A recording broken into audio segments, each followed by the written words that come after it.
السلام عليكم البنات، ان شاء الله تكونوا بخير وعلى خير. اليوم ان شاء الله راح نعطيكم واحد لا ميثود كيفاه تقليو الدجاج غير في المقله، ويجيك معسل ويضرب البنه، ويجيك شغل الدجاج راطي ويتفتت وفي وقت قصير خلاص.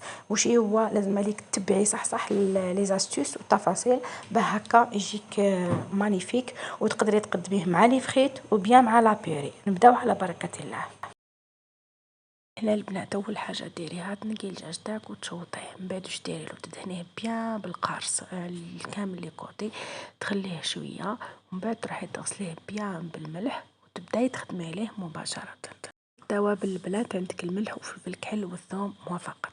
هنا البنات برك عندي واحد التدبيره راح نقولها لكم.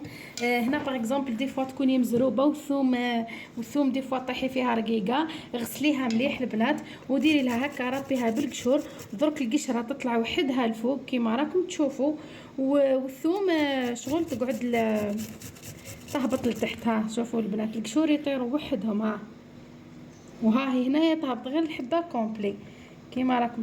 هنا البنات تقدري كل مرصود ديريه وحده وبيان تقصيهم كيما هكذا، وبيان تقلي كويس كومبلي. انا خطر هذه ديسيديت بلي نطرفهم كل طرف باش تجيني هاي.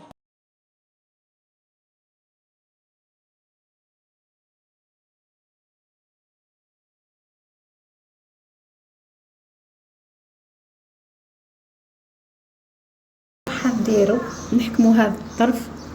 اول حاجه واش نديرو له شويه ملح هكذا البنات. كيما نعرفوا الدجاج واش يبغي الملح وفلفل اسود فرات، الفو با تكثري له باش يجي بنين. هنا الوصفه هذه ما تزيدي فيها ما تنقصي فيها، وزيدي ديري له ثوم هكذا، ما تزيدوا في الوصفه هذه ما تنقصوا فيها. هكذا شوفوا حبيباتي، زيدوا لها شويه فلفل كحل. يا اخي مالفين وصفات نقول لكم ديروا التوابل كيما تبغيو، مي هذه نو ديروا كيما قلت لكم انا.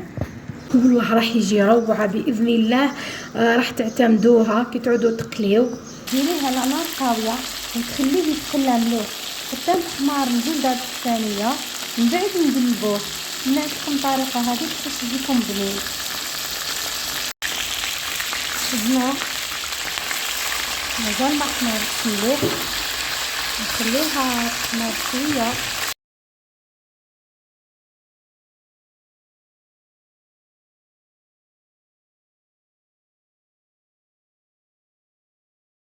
نخليها تحمر بنفس الطريقه هكذا راح يجيك شغل الدجاج محمر. هو انه هنايا نقصيلو النار تماما ونخليوه نغطيوه ونخليوه يطيب في عقله. المرحله هذه البنات نديروها باه الماء والعصاره تاع الدجاج تدخل لداخل، سوا ديزون لحم ولا دجاج كي تحمريه من فوق ومن تحت العصاره شغل نخليوها تدخل داخل فقط. هنا نقصولها النار ونخليوها تطيب في عقلها. ما تشوفوا راه طلق العصاره تاعو كي نحوس عليها، وشاك فوا تقلبيه يجي هذيك الحموره هذيك الهايله. شوفوا هنا شاك فوا تقلبيه هاي لكم البنات لاصوص اللي قلت لكم عليها. سي بور سا قلت لكم او ديبي نقليوها على نار قويه، من بعد على نار ضعيفه باه تطلق لنا هذيك باه العصاره تحصر لداخل وفي نفس الوقت الدجاج تاعنا يجي طري. وهذيك العصاره اشاك فوا نقلبوها الدجاج يولي احمر. شوفوا كيفاه راه حمر يشهي. شوفوا البنات مع قلبتو مع هز هذيك لو ليكيد كامل. شوفوا كيفاه راهو طايب.